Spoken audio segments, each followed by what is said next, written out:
Nous allons commencer aujourd'hui par Paris. Paris qui a réussi une performance très chouette dimanche soir, à demi réussi parce que normalement ils auraient dû aller jusqu'au bout et finalement remporter ce match contre Lyon.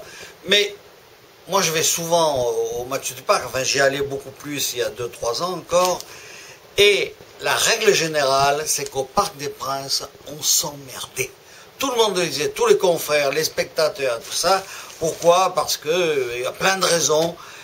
Et là, brusquement, et sous tous les règnes, hein, que ce soit Lacombe, Vaïd, Fernandez, il y avait toujours des ratages d'au moins une demi-heure dans un match, ou quelquefois c'était le match qui était totalement fermé, minable, aucun jeu, rien. Or, contre Lyon, on a vu une équipe parisienne.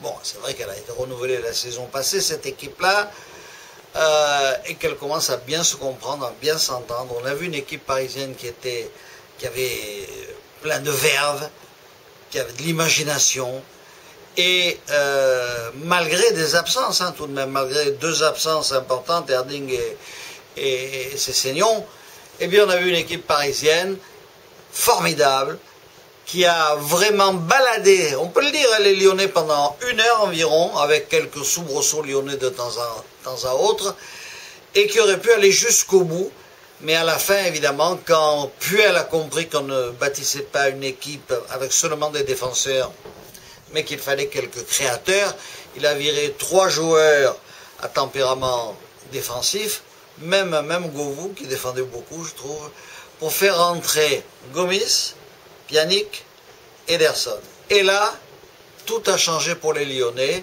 Ils ont dominé la fin de la partie et ils ont pu inscrire ce but totalement hors jeu. Mais enfin, c'est aussi le foot et le championnat. Alors donc, Paris, c'est assez intéressant parce que c'est une équipe qui va régaler son public et ça, c'est l'essentiel. Elle va d'abord régaler son public et elle peut terminer, comme le dit, je ne sais plus quel est le spécialiste du football qui a dit ça récemment, Paris terminera premier des 17. C'est-à-dire indépendamment de Lyon, Marseille et Bordeaux, Paris terminera premier. Autrement dit, Paris terminera à la 4e place.